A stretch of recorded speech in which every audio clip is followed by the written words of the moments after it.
పరకామణి కేసులో టీటీడీ మాజీ EO ధర్మారెడ్డిని CID అధికారులు 4 గంటల పాటు ప్రశ్నించారు. ధర్మారెడ్డి విచారణ ముగిసింది.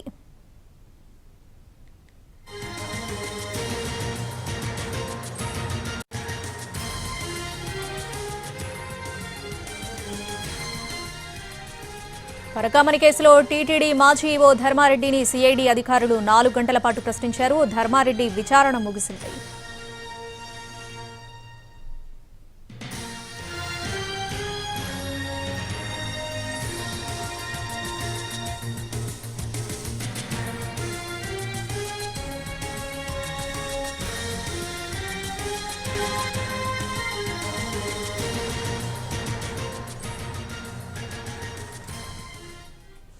పరకామణి కేసులో టీటీడీ మాజీ ఈవో ధర్మారెడ్డిని సిఐడి అధికారులు 4 గంటల పాటు ప్రశ్నించారు. దీనికి సంబంధించి పూర్తి అప్డేట్స్ మా ప్రతినిధి శ్రీకాంత్ లైవ్ లో అందిస్తారు. శ్రీకాంత్, విచారణ ఎలా జరిగింది, డీటెయిల్స్ ఏంటి?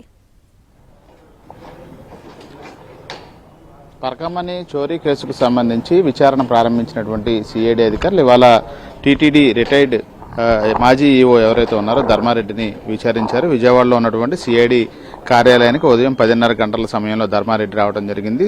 2:30 గంటల వరకు కూడా ఈ విచారణ కొనసాగింది. మొత్తంగా 4 గంటలకు పైగా సిఐడి అధికారులు ధర్మారెడ్డిని విచారించారు. ప్రధానంగా ఆయన ఈవోగా ఉన్న సమయంలో పరకామణిలో చోరీ చేసినటువంటి రవికుమార్కి సంబంధించిన వివరాలతో పాటు దాని రాజీ అంశానికి సంబంధించి ఎవరైతే ఇటీవల అనుమానాస్పద స్థితిలో మృతి చెందారో సతీష్ కుమార్, అతన్ని రాజీ చేయడానికి సంబంధించి ఏమైనా అధికారికంగా ఏమన్నా చెప్పి చేశారా, లేకపోతే ఏ విధంగా జరిగిందనే అంశాలకు సంబంధించి ధర్మారెడ్డిని అడిగి తెలుసుకున్న పరిస్థితి. ఆ తర్వాత ఈ చోరీ అంశానికి సంబంధించి టీటీడీ ఆధ్వర్యంలో తీసుకున్నటువంటి చర్యలు ఏంటి అనే అంశాల మీద కూడా అధికారులు ధర్మారెడ్డిని సుదీర్ఘంగా విచారించారు. ఆ తర్వాత ఇటీవల కాలంలో జరుగుతున్నటువంటి పరిణామాలు ఏదైతే ఉన్నాయో ఆ సతీష్ కుమార్ అనుమానాస్పద మృతికి సంబంధించి అతనికి శత్రువులు ఎవరు ఉన్నారో ఇతర అంశాలన్నింటి మీద కూడా అధికారులు ధర్మారెడ్డిని సుదీర్ఘంగా విచారించారు. ఇప్పటికే ఈ కేసుకు సంబంధించి సిఐడికి సంబంధించిన ఉన్నతాధికారులుగా ఉన్నటువంటి రవిశంకర్ అయ్యనారు కూడా పూర్తి స్థాయిలో అందరినీ విచారిస్తున్న పరిస్థితి కూడా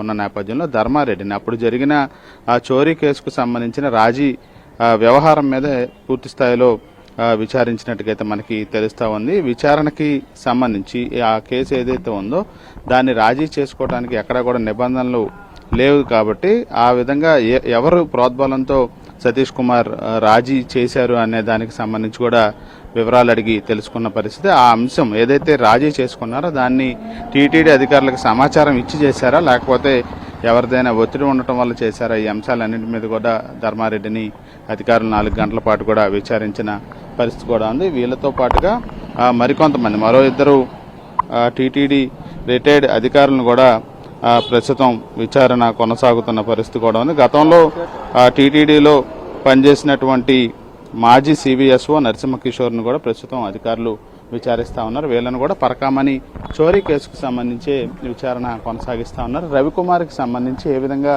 చోరీ చేశాడో ఆ తర్వాత టీటీడీ చేపట్టినటువంటి చర్యలు ఈ అంశంతో పాటుగా రాజీకి సంబంధించిన వివరాల మీద ధర్మారెడ్డిని విచారించినట్టుగా మనకు తెలుస్తాం. Right Srikanth, thanks for the updates.